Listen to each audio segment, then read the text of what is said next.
He was Britain's longest-serving consort, a man who could have gone to the very top of the Royal Navy, but instead chose to sacrifice his career and dedicate most of his adult life to the woman he loved. Born on the Greek island of Corfu, he ended up here at Gordonston School in Scotland, his family having left Greece when he was just 18 months old due to political instability. It was in 1934 that he first met his future wife, when they attended the wedding of his cousin, Princess Marina of Greece, and the Duke of Kent. He was an uncle of Princess Elizabeth. Philip and Elizabeth had in fact shared a unique connection since birth. His mother, Princess Alice of Battenberg, was a great-grandchild of Queen Victoria, just like Queen Elizabeth's father. In 1939, 18-year-old Philip joined the Navy. War broke out and Philip was sent to sea, where he became First Lieutenant on HMS Whelp in the Indian Ocean, rescuing British pilots shot down by the Japanese. 2 years after the war ended, he married Princess Elizabeth. Having renounced his Greek title, the king made him Prince Philip, the Duke of Edinburgh. In 1952 he was promoted to commander, but his naval career came to an end on the death of his father-in-law, King George VI. It was left to Philip to break the news to his wife while in Kenya, on a tour of the Commonwealth. At the Queen's coronation in 1953, the Duke took an oath to serve his wife for the rest of his life, swearing to become her liegeman in life and limb. Together they had 4 children, Charles, Anne, Andrew and Edward. But with his naval career over, what to do outside family life? Within 4 years of leaving the Navy, he founded what he is perhaps most famous for. The main purpose of the scheme is to help boys to find activities which will give them pleasure and satisfaction. The Duke of Edinburgh Award Scheme, which millions of young people have taken part in. He remained active himself. The Duke plays at back. He's easy to recognise in the match with number 4 on the back of his shirt. An accomplished polo player.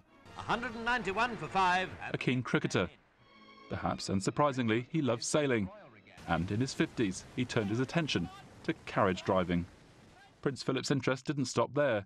The Duke was a qualified pilot, and he immersed himself in almost 800 charities and organisations, most notably as president of the Worldwide Fund for Nature, long before the protection of the environment became such a hot topic.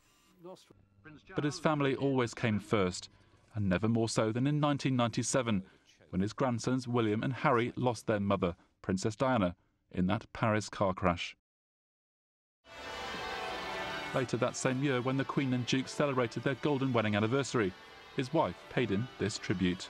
He is someone who doesn't take easily to compliments, but he has quite simply been my strength and stay all these years. And I and his whole family, and this and many other countries, owe him a debt greater than he would ever claim, or we shall ever know. Reflecting on their long and successful marriage, the Duke also paid this compliment to the Queen. I think that the main lesson that we've learnt is that tolerance is the one essential ingredient of any happy marriage. And you can take it from me that the Queen has the quality of tolerance in abundance.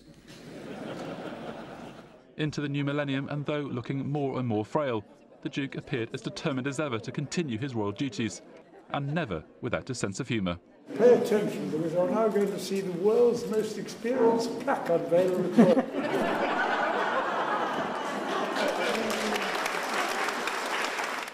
In May 2017, though, just a month short of his 96th birthday, Prince Philip announced he'd be retiring from public life. At his last official public engagement in the forecourt of Buckingham Palace, he saluted the Royal Marines, of which he was the Captain General. Public appearances after that were few and far between. The Duke looked every bit his 96 years during the Remembrance Sunday service a few months later. The following spring, he underwent a hip replacement. Within weeks, he was back on his feet and seemingly in full spirits at Harry and Meghan's wedding at Windsor Castle. In January 2019, the Duke was involved in a serious car crash near the Queen's Sandringham estate, from which he, remarkably for his age, emerged unscathed. Somewhat reluctantly, he gave up his driving licence, and with it, the independence he had always cherished. But still, there were more family weddings to enjoy, and an ever-expanding family. On them and his adopted country, he leaves an indelible mark. A moderniser in the royal household whose appeal transcended the generations, from those who, like him, lived through the war, to the millions of young people who benefited from his award scheme. A man who, above all else, gave up a promising naval career to serve his wife, Queen Elizabeth II, our longest reigning monarch.